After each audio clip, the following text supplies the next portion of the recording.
আজকে আমি আপনাদের সাথে শেয়ার করব খুবই ইউনিক একটা রেসিপি, যে রেসিপিটা আমি পার্সোনালি কখনো ট্রাই করিনি বা টেস্ট করিনি। হ্যালো এভরিওয়ান, আসসালামু আলাইকুম। ওয়েলকাম করছি আমার আরও একটু নতুন ভিডিও দেখার জন্য। আশা করছি আপনারা ভালো আছেন। আলহামদুলিল্লাহ আমরা অনেক ভালো আছি। এখনকার সময় ট্রেন্ডিংয়ে চলছে যেই জিনিসটা, সেটা হচ্ছে সরিষা ক্ষেত বা সরিষা ফুল। আমি আজকে নিয়ে আসলাম সরিষা ফুলের বড়া। যদিও আমি এই বড়াটা আগে কখনো ট্রাই করিনি, কিন্তু আমি শুনেছি বড়াটা খেতে নাকি খুবই মজা। আমি আজকে খেয়ে জানলাম বড়াটা মজা যেহেতু, কিন্তু এটার মধ্যে একটা বিশেষত্ব আছে। যেহেতু এটা সরিষা ফুলের বড়া, তাই এটার মধ্যে সরিষার খুব ঝাঝালো একটা ফ্লেভার আছে। এটা একটু ইউনিক, এটা একটু ডিফারেন্ট অন্য সব বড়ার থেকে, কিন্তু খেয়ে আপনারা খুবই পছন্দ করবেন। আশা করছি ভিডিওটা ভালো লাগবে। প্রথমে ডাটাগুলো থেকে সুন্দর করে জাস্ট ফুলগুলো বেছে নেবেন, ডাটা যাতে না থাকে। ডাটা যদি অতিরিক্ত থাকে তাহলে আসলে তেতো হয়ে যাবে।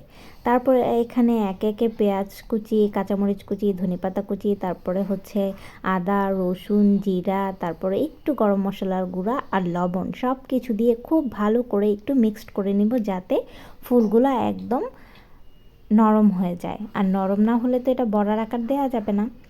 আর যেহেতু এখানে দেখা যাচ্ছে অনেকগুলা, এটা দেখবেন হাতে একটু স্ম্যাশ করলে এটা একদম সফট হয়ে যাচ্ছে। আর যেহেতু একদম ড্রাই ছিল, তাই আমি অল্প একটু পানিও অ্যাড করে দিলাম। বেশি দেওয়া যাবে না, একদম অল্প। জাস্ট আপনারা কনসিস্টেন্সিটা দেখেই বুঝে যাবেন যে বড়ার আকার কীভাবে দেওয়া যায়।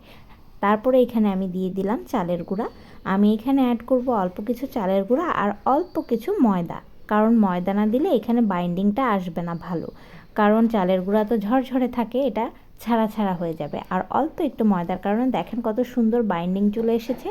আর এটা আমি মেখে একটু রেস্টে রেখেছি, যাতে করে বাইন্ডিংটা সুন্দর হয়। এখন আপনারা হাতে চেপে চেপে সুন্দর করে বড়ার শেপ করে তারপর তাওয়ার মধ্যে বড়ার আকারে ভেজে নেবেন। এটা ডুবো তেলে ভাজার কোনো প্রয়োজন নেই, যেহেতু এটা বড়া, তাই আমরা এই অল্প অল্প তেল দিয়ে সুন্দর করে এপিট ওপিট ভেজে নেব। আমি কিন্তু অল্প একটু খাবার সোডাও ইউজ করেছি, যাতে করে বড়াটা সফট হওয়ার সাথে সাথে একটু মচমচেও হয়। এখন আমি বড়াগুলো তেলের মধ্যে দিয়ে এপিট ওপিট উল্টে সুন্দর করে ভেজে নেব। এই বড়াটার বিশেষত্ব হচ্ছে এটা খেতে যেমন মজা, তার সাথে একটু ডিফারেন্ট টেস্টও আছে। অন্য সব বড়ার চেয়ে এইটা একটু ডিফারেন্ট, কারণ এটার মধ্যে সরিষার ঝাঁঝালো একটা ভাব থাকে। আমার ছেলেও কিন্তু খেয়ে খুব পছন্দ করেছে। আমি এটার কথা অনেক দিন যাবতই শুনছিলাম, তবে ফুল নাকি সময় না হলে ছেঁড়া যায় না, তাই আর বানানো হচ্ছিল না। শ্বশুর আব্বা নিয়ে আসলো আর আজকে ট্রাই করেই ফেললাম। ট্রেন্ডিং ভিডিওর সাথে ট্রেন্ডিং বড়া, যাই হোক সব কিছু এখন ট্রেন্ডিংয়ে চলে। ট্রেন্ডিং সব কিছুই সবাই ট্রাই করে। যদিও আমি এটা ট্রেন্ডের জন্য ট্রাই করিনি, আমার শুনে খেতে ইচ্ছে করেছে তাই বানালাম। আপনারা অবশ্যই বাসায় ট্রাই করে দেখবেন, খুবই ইজি একটা রেসিপি। আমরা যেভাবে বাসায় বড়া বানাই ঠিক সেভাবেই, জাস্ট ফুলের প্রসেসিংটা আপনাদের খেয়াল রাখতে হবে। ফুলটা খুব সুন্দর করে সামনে থেকে ক্লিন করে নিয়ে তারপরে অ্যাজ ইউজুয়াল আমরা যেভাবে বড়া বানাই সব কিছু সেম প্রসেসই থাকবে। আশা করছি ভিডিওটা ভালো লাগবে। Thanks for watching. আল্লাহ হাফেজ।